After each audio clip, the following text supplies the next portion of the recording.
to our Security Architect webinar from Go Cloud Careers. My name is Chris Johnson. Although my thing says Michael Gibbs, my name is Chris Johnson. I am the Chief Operating Officer here at Go Cloud Careers. I am joined by Alonzo Coleman, who is properly named, and Michael Gibbs, the real Michael Gibbs, our founder and CEO. Hi, everyone. I always forget to change my name when I come in here and start the meeting before Mike does, although Mike started it before me, so I don't know why that happened. All right, well, it is time for us to get started. So before I hand it over to Mike, I do want to say a couple of things. We're going to be doing a Q&A session after Mike's presentation. So I want to encourage all of you, ask your questions. Put them in the chat box as you get your questions. Don't wait because you might forget them or you might get disconnected, or you might have to leave because a family situation or work situation or whatever it might be. So if you've got a question, put them in the chat box. We're going to be keeping track of all the questions that you put in there. That way we can make sure we answer all the questions, whether you're here or not. We want to answer every question that's put to us. So we're going to be recording, and we'll be sharing the recording with you at the email address that you registered with. So if you put those questions in the chat box, we'll be able to answer them and get you taken care of. Now, as it relates to questions, we're also going to invite you to come off mute when we get to the question and answer portion. So if you're able to come off mute and talk with us, that'll help us help you a little bit better. Otherwise, we'll answer the questions as they're posted in the chat box. I'll read them off if you're not able to come off mute. But if you are able to come off mute, that'll definitely help us help you a little bit better. So be on the lookout for that opportunity as we go through the Q&A sessions. All right, so let me, is this a question or a comment? Let's see. Let's just see if Emmanuel wants to come off mute. I always like to ask people if they want to come off mute instead of me just reading off their comment. Hi, Chris, and hi, Michael. Hi. So nice to speak with you. Yeah, thank you. Yeah, as I said, they passed the CISSP end of January. Yeah, and my background is oh, thank you. That's a tough exam. Yes. you don't want to take it twice. Yeah. So my background is so I started in network engineering. Currently working as a cybersecurity consultant. Yeah, for a transport company, and trying to move into a security architecture role. So I'm just hoping that your program can help me towards that path. I mean, like, I haven't really, like, what can I say? Because I mean, like, in the jobs, they ask you when you're applying for an architecture role, yeah, they want to see you have done all this architecture stuff, you know, and I don't have those things, you know, so I'm like, coming up second guessing things, because in my current role, yeah, I do work with solution architectures, network architectures. Like, I review designs, you know, like high level designs, low level designs, you know, the A's, E's, the 2B's, all that kind of stuff. Yeah. So at the moment, I kind of stitch up examples, you know, just put on my CV. Yeah. Okay. Yeah. So I know what's going on, and I know you're probably not getting a lot of interviews with that, correct? No, I'm not. Okay, so here's the valuable thing. Look, you've got good skill if you come from networking. And a lot of this, but what really is there's a difference between engineering and architecture. So getting you involved in looking at some of the technical designs, I love that. What we'll do is we'll translate that into something, participation in architectural review boards. We'll translate that into what it actually was, and something that's relevant. But what the real critical key is to actually be able to translate what you did into work. For example, I'm fairly sure, and you can correct me if I'm wrong, on your resume and your LinkedIn profile, you don't have a lot of things about managing stakeholders. You probably don't have a lot about conversations and presentations to the C-suite and the board. You probably don't have crafting of business cases in your resume, I'm guessing. For example, are those things true? My assumption so far? Yeah, yes, 100% right. Yeah. So what you're doing is you're showing the world that you know security engineering when you want a security architect job. Now, if we take what you've done, and I'm pretty sure there's a lot of it, and then we teach you how to reframe some of those things, because I'm sure you've participated in meetings, I'm sure you've had to inform stakeholders or write up some documentation on things, right? Yeah, yeah, I'm sure. So what we'd have to do is we would have to tune it up. So first, we would have to tune up, I'd say the skills. So you really know how to walk into an organization and be able to look at it and see what the organization's assets are and figure out how to get them and then figure out how to get the rest of those assets. Then being able to look at that policy and understand what they have, to be able to look at that business architecture. For example, how does that company operate? How do people do their jobs? Because that's going to be critical to make sure it works. And we'll obviously teach you how those things work. Then we'll teach you how to ask the right questions. Because if you ask the executives the wrong questions, unfortunately, that ends the dialogue right there. So we'll teach you which questions to ask.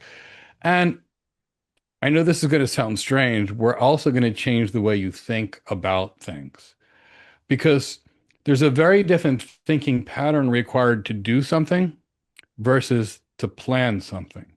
For example, earlier in my career, I did spend 3 months as a network engineer. And knowing how to go to a Cisco router and knowing how to, say, turn on OSPF router, OSPF with a process ID, put a network statement and put it in there, that was the engineering side. Now, when I moved into that network architecture role, it was never about configuring things. It was, should we use OSPF or intermediate systems to intermediate systems? How much intelligence do we need to have in an area? So what should our areas be look like? Now, for these additional areas, what LSAs do they need? Should we make it a stub area, a not so stubby area, a totally stubby area? Where are route redistribution points? So it ultimately became a very different discussion of evaluating trade-offs. If we do this, we gain this if we lose this. If we do this, we gain this if we lose this. And I suspect you've done some of that already, yeah. but that's going to be most of our job of evaluating that train those options and then framing it to executives. Option one, we leave our risk unknown. Our unmitigated risk right now is $87 million, and the likelihood of being breached is strong. And if we were breached, here is our exposure. Option two is we use this option. It's fairly simple. It's fairly elegant. It's not going to solve all of it, but it'll mitigate these things for only $8 million. Option two is this. Option three is this. So that will be good at. I think where we'll also help you is really getting you to be able to show yourself as an architect.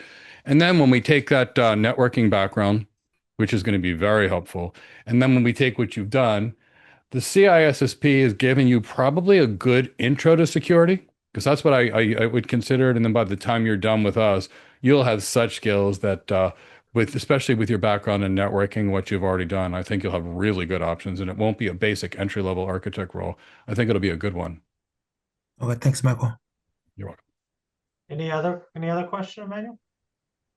No, no, that's all for now. Okay, all right. So looks like so next we've got Anderson. Let's see if Anderson comes off mute here. Yes, sir. Hi. My name is Anderson.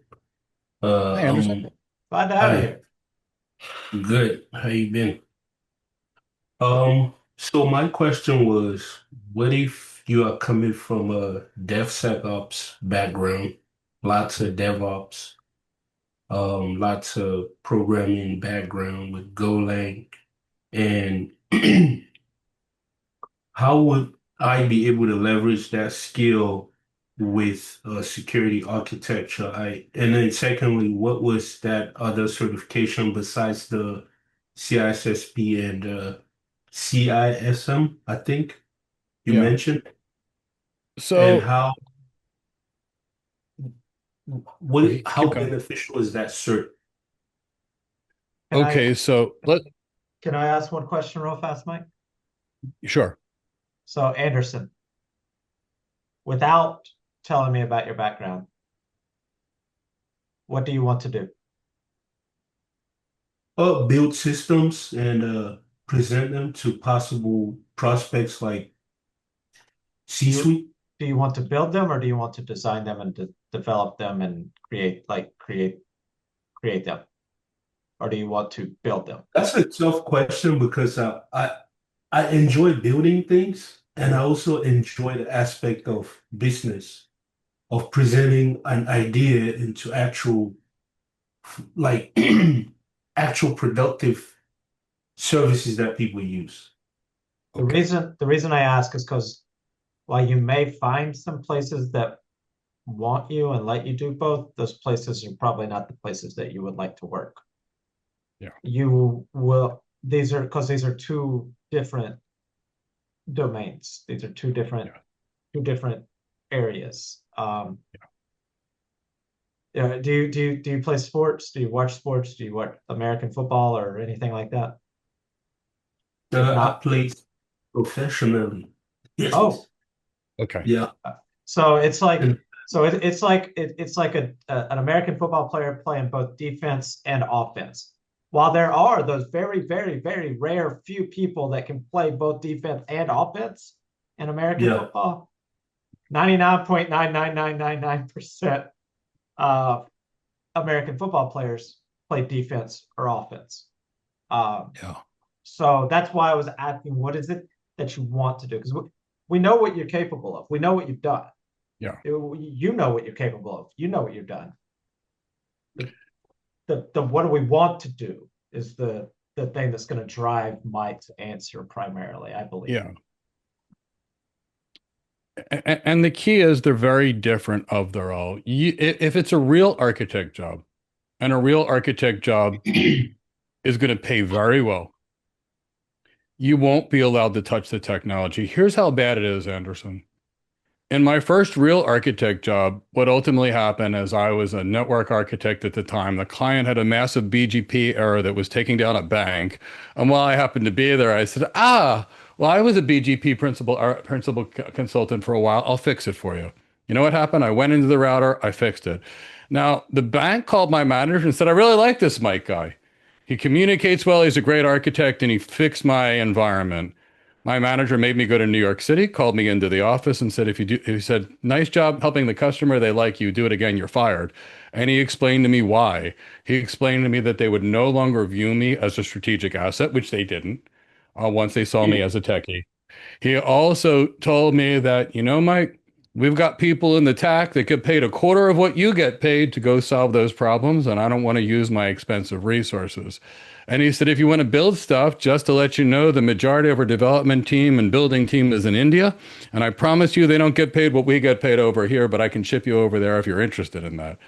And in a development job. So I love developers. I love the work that they do, but it won't fly in an architect job because you can't fly the airplane and then take care of the passengers in their seats. So what happens is if you do, here's what's going to give. Because I've seen people that try to do both. You won't be managing stakeholders. You won't know what the executives need. You won't be able to find out what the organization's problem are. You won't be able to change the culture that are there. And ultimately, what'll happen is you won't be able to do the architect job or be there. So it's not that I don't love those people that are great hands-on people. They're magic. Without it, we have nothing. It's that in the architect job, you won't be able to do that. You just won't be allowed to for those reasons. It's a cost thing, but it's a job thing predominantly because what you can only focus on one thing at a time, which is why the people that are the military strategists, which are architects, generally aren't the people fighting on the battlefield. It's the people that design the skyscrapers, don't build them. It's just a different job. So if you wanted to be an architect, and there's lots of advantages to becoming an architect in terms of salary, in terms of future and not being able to replace by AI. And also, then we could definitely help you because we would take what you have, which is in, say, application side. We would take what you understand about DevOps processes and operations, which is key components to an architecture. And then we would add the remaining elements. So we can get you there. But, for example, I think Chris was saying he was just did a check-in with Pierre. Pierre was a sailboat operator before we trained him, and now he's a solutions architect. Ivan was a college student. I go back to him all the time, working as a waiter before AWS hired him. I forget what Aura was doing, but she just joined AWS a few weeks ago. So it doesn't really matter where your background is, because there's a lot of set of skills. I'm sure that you probably know more about application security than I do. I guarantee you do. And I guarantee you know more about DevOps operations than I do.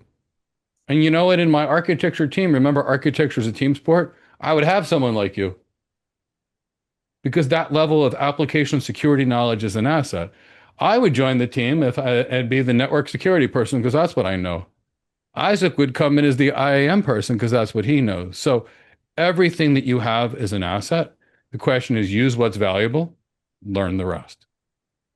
Chris, how So about you? You might have a yeah, perspective. so back to your original question of uh, how can you leverage the program to add on to your experience? I think Mike just hit the nail on the head there. But that's hopefully now you understand why I was asking my original question back to you of where do you want to go? Like what is it that we're wanting to work towards so that we can figure out if it's the best leverage for you. Yeah. Well, what are your thoughts after that, Anderson? Well, it's very hard after more than 15 years of banging the keyboard to just Yeah, Yep. right. So like that, yeah, it's I started my journey with network, believe it or not. Fun fact, CCNA, we ran backhaul from California to Japan, undersea cable configuring, and then Unix, Linux, JNCE stuff. What's the other one we did? I've done operations, the network ops. And so I've been used to keyboard, keyboard, keyboard. And now it's like, okay, you have to stand in front of people and present. yep. And I'm just confused now because even at work, they're letting people go because at Yep. some point, those people who are just talking, at some point, the government start looking at them like a waste of money So for whatever. here's how I'm gonna Show you the continue to difference. answer the question. Everything that we have in our program, Hmm. whether it's the security architect program or the cloud architect program or any of our programs, but the security architect program here, since that's what we're talking about, all of it is infused with that non-tech Yes. skills. It's infused with that. How do I communicate this highly complex technical thing that you just shared with us? That I'm sure that was highly complex and technical. How do I communicate that to somebody that is going to pay for it? How am I Yes. going to communicate that to somebody that's going to allocate resources, whether it be people, time, money? That's that's how you would be able to leverage what we have to add to the technical skill set that you have. Changing that way of thinking, that speaking, that communicating, that Yeah. relating of that information and knowledge and competence that you have. Um, that's what our program is designed for. Yeah. It Mixed. because that's the big role of an architect. Now, we have had engineers that have taken this program with the goal of becoming architects, Oh yeah. and they found out that they still like engineering and didn't want to be an architect, but then they took director and VP of architecture positions. One person took an incredibly high-paying engineering job at Google. Yep. Because what's the difference between the regular engineering jobs and the ones that are irreplaceable, the ones that are paid the most? It's not you doing it. It's more of the trade-offs of I've got option one, option two, option three, option four. And that's your principal engineer and your distinguished engineer all day. Now, okay, now because I'm the person that knows it best, how do I explain it to the key stakeholders so they understand what reality is?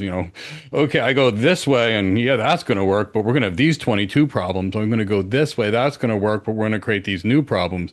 Can we tolerate these problems versus these problems? So that's really the work. So understand that is the difference between those people that are purely irreplaceable and those people that get promoted. It's that side. It's can you take this amorphous, ambiguous thing like BGP and explain to me why I need it, explain to me why we should use it, why we're investing the time, the resources, what have you, that kind of thing. So kind of hope that makes sense. Let us know if you've got any other Yeah, yeah, questions. that makes a lot of sense. Thank you. Absolutely. Thanks for the question. We always enjoy the questions. All right. Let's see. I'm gonna see if Mo can come off mute. If Mo is able to come off mute, great. I'll let them ask their question. They joined a little late. If not, I can ask the question. We can easily answer the question without you coming off mute, but we always enjoy a conversation. Yeah.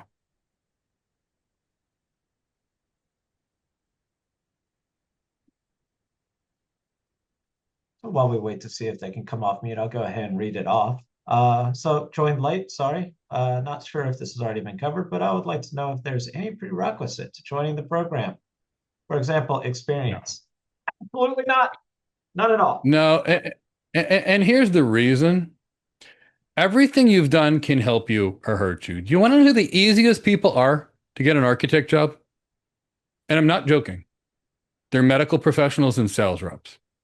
Wallace Agana, for example, was a sales rep, got the most senior of all the architect jobs in less than 9 months as an enterprise architect at JP Morgan Chase. Who else did it? Jermaine. Jermaine was another one. Never worked in tech in his life, was selling landscaping gear, but boy, he had a nose for mouth. So what does it really matter? It matters having the skills. And I'll show you where engineers typically have a set of skill, and then I'll show you why sales reps typically have a set of skill. And then I'll show you why it doesn't matter.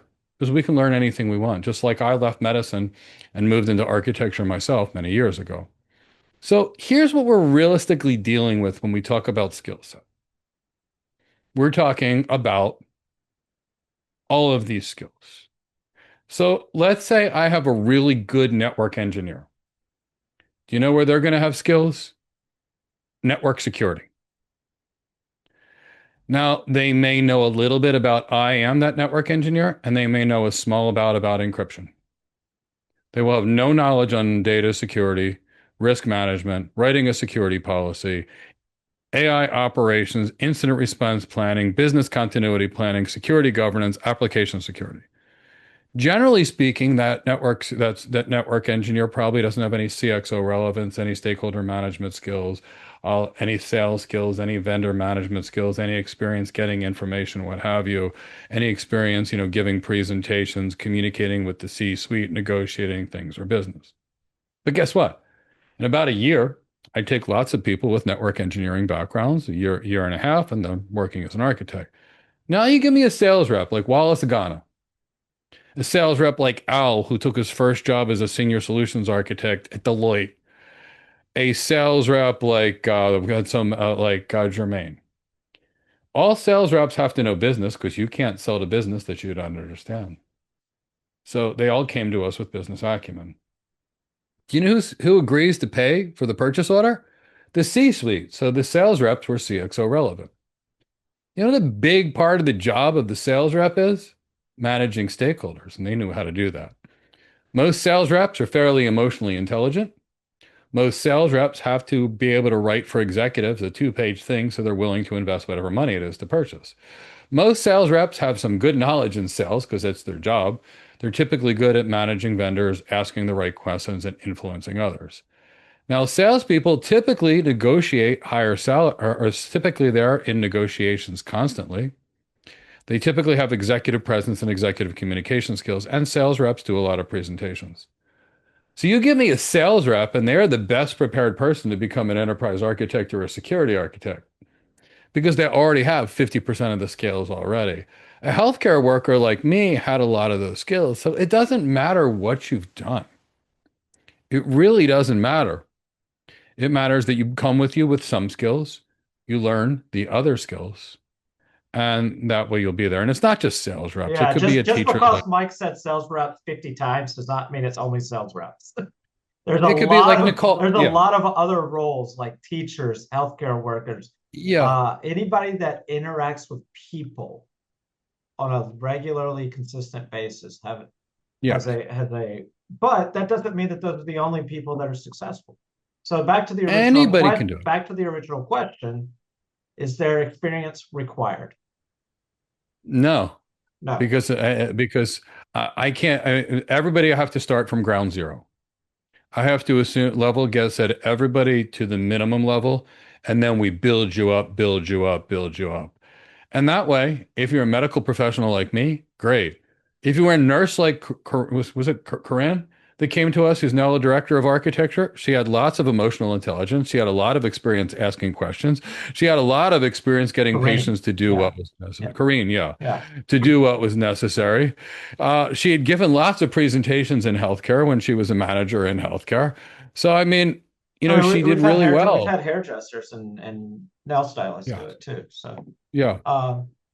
yeah. So, like it truly. So the way our program works, we've got kind of like two linear tracks here: the on-demand stuff that you do at your own pace, and we've got live classes where you apply it and you practice it and you ask questions and you get to break stuff. The But in the on-demand stuff, we got orientation, set your frame. Like here's the orientation, just like you got a new hire orientation, just like you got a new student orientation in school.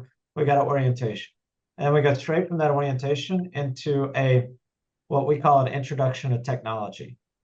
And the way that those videos are done is truly an introduction to technology. We didn't quite go how to use a keyboard, but we did go, what is the cloud?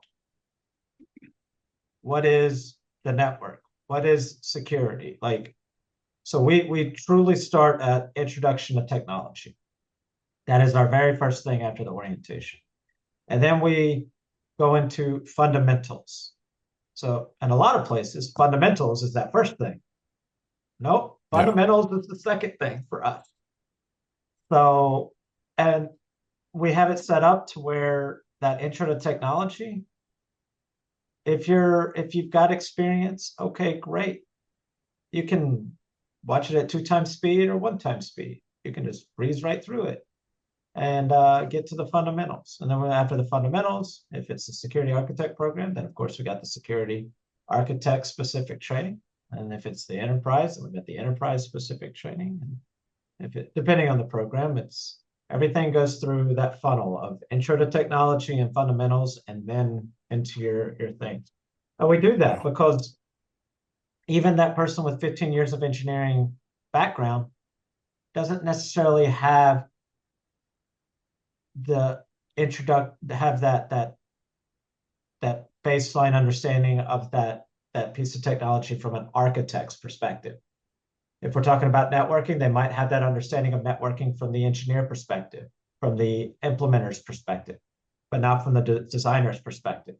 So even Lohit or Harsha, who've got 15 years of engineering, they're going to watch this "What is a load balancer" video, which is going to seem very introductory to them, but it's purely from the architect's perspective, purely from the design perspective, not how to configure your load balancers or how to implement your storage container and your VMs and all this stuff. In case you can't tell, I'm the operations guy, so if my tech terminology doesn't seem to sync up, that's why. But they we all of our stuff is taught from that perspective of this is your first exposure to it. So whether you're no tech experience or whether you come with 15 years of engineering experience, or some people that have joined our program and they've been working as an architect for 10 years and they're trying to get that CTO position like Angelo. Yep. You know, everybody kind of starts with that same framing. Absolutely. Let's see.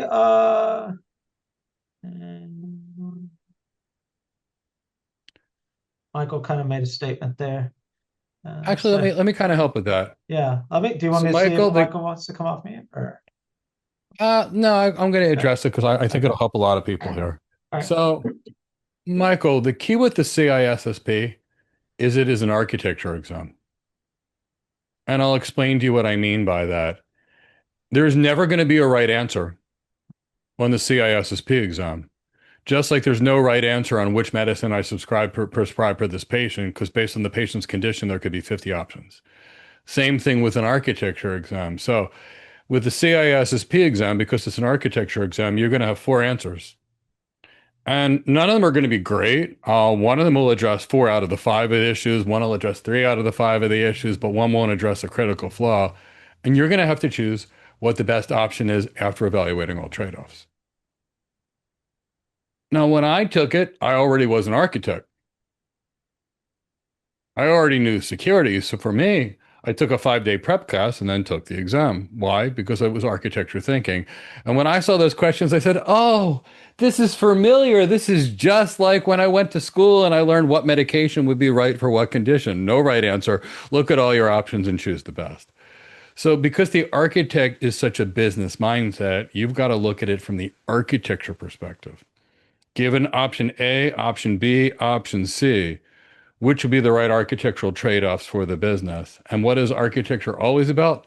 Solving business problems. So what happens is people go through the exam, they pass the exam with a practice exam, but it's the thinking that shows you why you should choose one option versus another.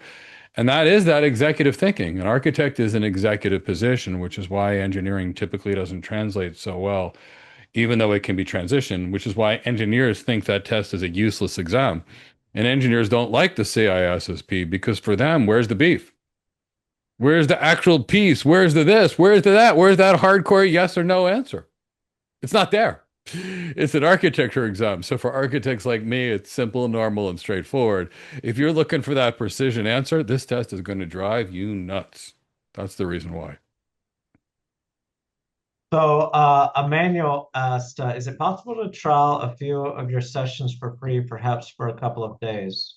So we don't offer free trials or free access to any of our career development programs. And the reason we don't do that is because we train the same way on YouTube as we do in class. And we actually, I'm going to put a link here in reply to your message, Emmanuel. That's one. So I put a link to the playlist from our recent Yeah. Cybersecurity Fundamentals series. Um, this was literally classes, and they're now available on YouTube.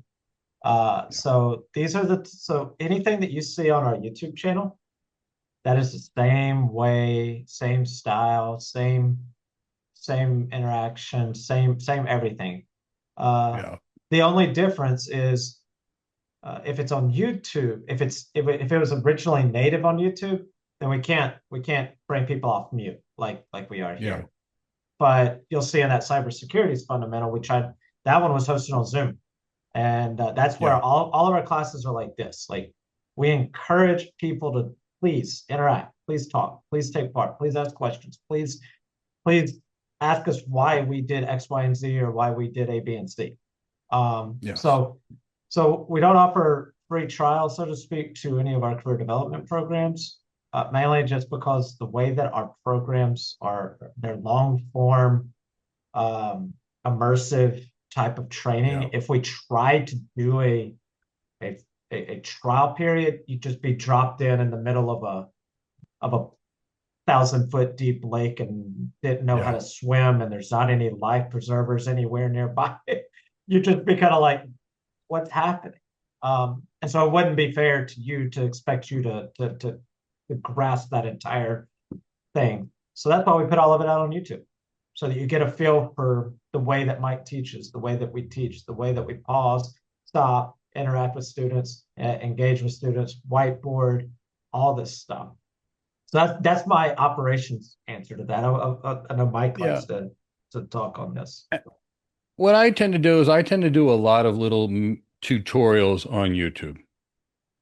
For example, I think this week we're going to do one on platform architects versus enterprise architects versus security architects. I think it's in this week. It's on the calendar.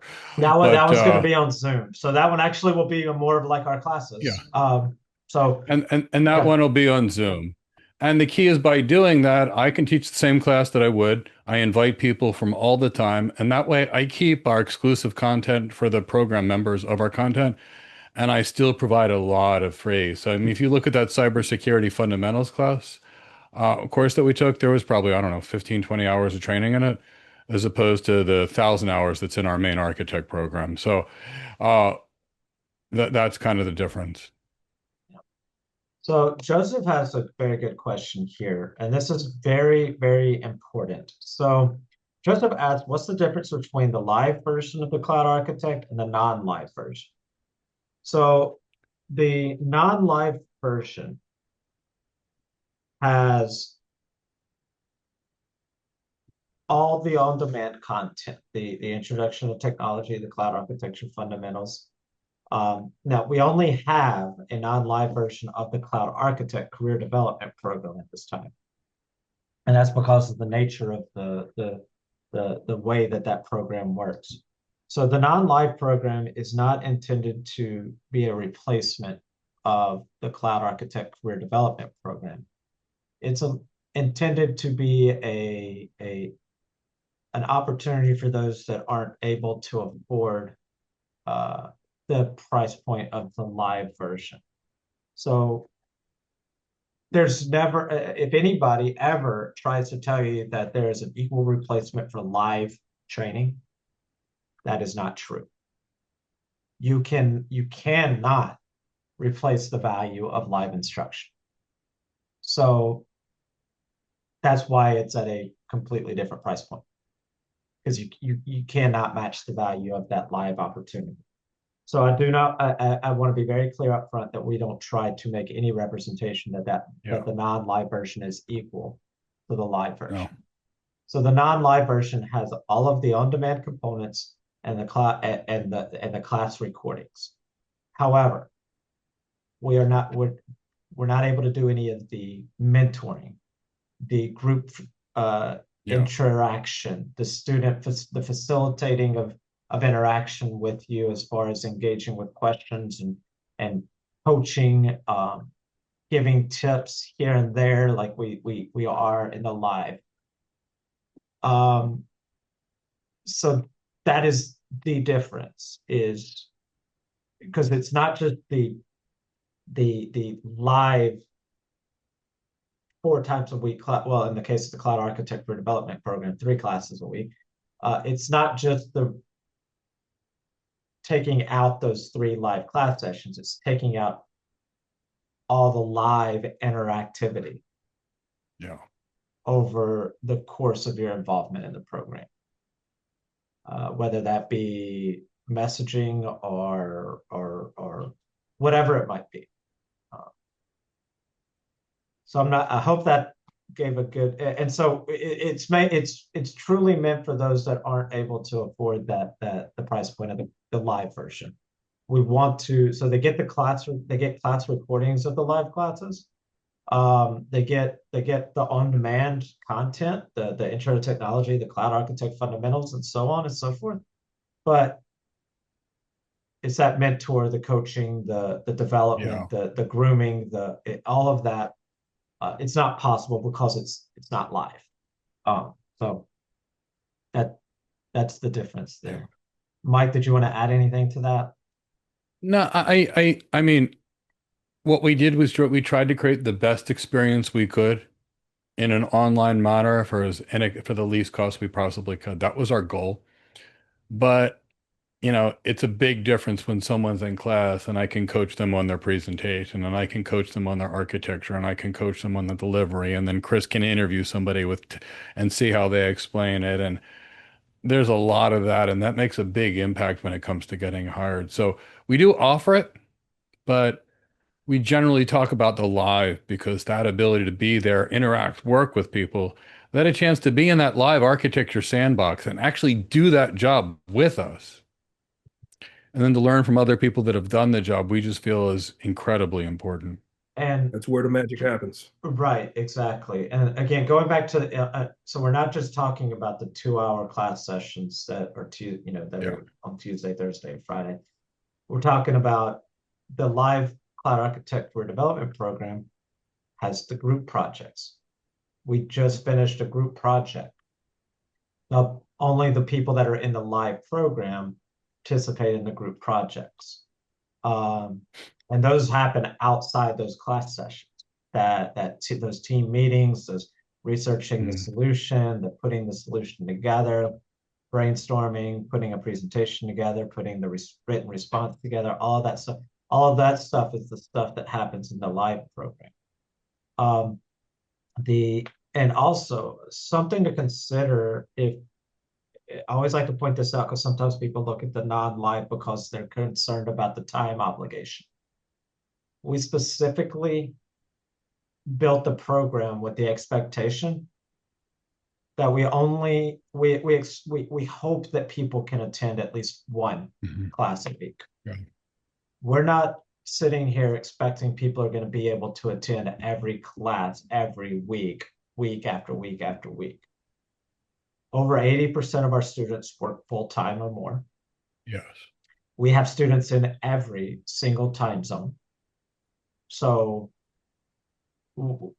our times don't work for everybody just because it logistically is impossible. So we truly hope that people can attend maybe one class per week. And if they're able to attend, maybe it's for 15 minutes, maybe it's for 30 minutes, maybe they're signed in and they got it on. They got one headphone off so that they can hear the kid in the background to make sure the kid's not breaking anything in the kitchen because they're the one at home watching the kids that day. So we fully understand that there's life. That's why we're not a boot camp. Mike briefly mentioned it earlier. Nope. We're not a boot camp. We're not in a 16-week, 8 hours a day, 5 days a week, or 24 weeks, 4 hours a day, every other day, whatever these boot camps do. That's not what we do because we understand that people have lives. Also, another reason why we don't do people used to ask us about income sharing agreements. The reason we don't do income sharing agreements is because they require time constraints like boot camps. They don't like our methodology of you are with us until you are hired. That does not work for an income sharing agreement company. So that's because we don't try to force people to attend our stuff 8 hours a day, 5 days a week, 16 weeks in a row. It's a little bit more flexible, a little bit more real. So hopefully that provided some context on the non-live versus the live, and a little bit about why we do our live classes the way that we do them and what we expect. We don't expect everybody to be there every Tuesday for 2 hours, every Thursday for 2 hours, every Friday for 2 hours. If they're able to, also. If they're not, they got a recording and they can interact with us based on the recording. Absolutely.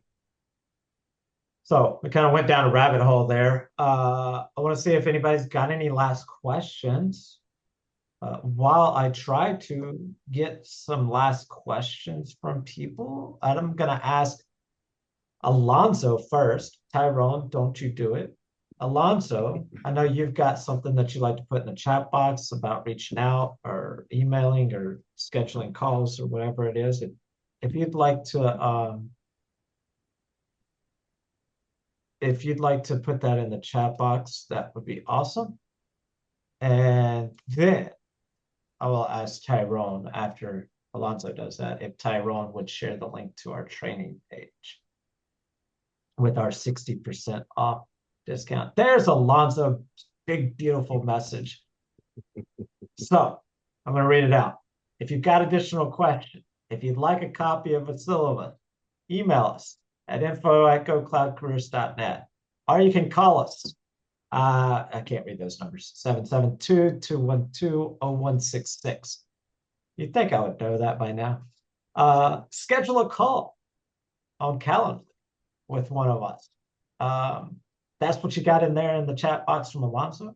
Tyrone's going to be sharing the link to our training page. There it is. I am going to be sending it might be Alonso. We'll be sending out a follow-up email as soon as we finish the webinar, just as a reminder, hey, if you want to talk with us, here you go. If you want to email, you got our email now. I'll be doing that after the webinar is finished tomorrow.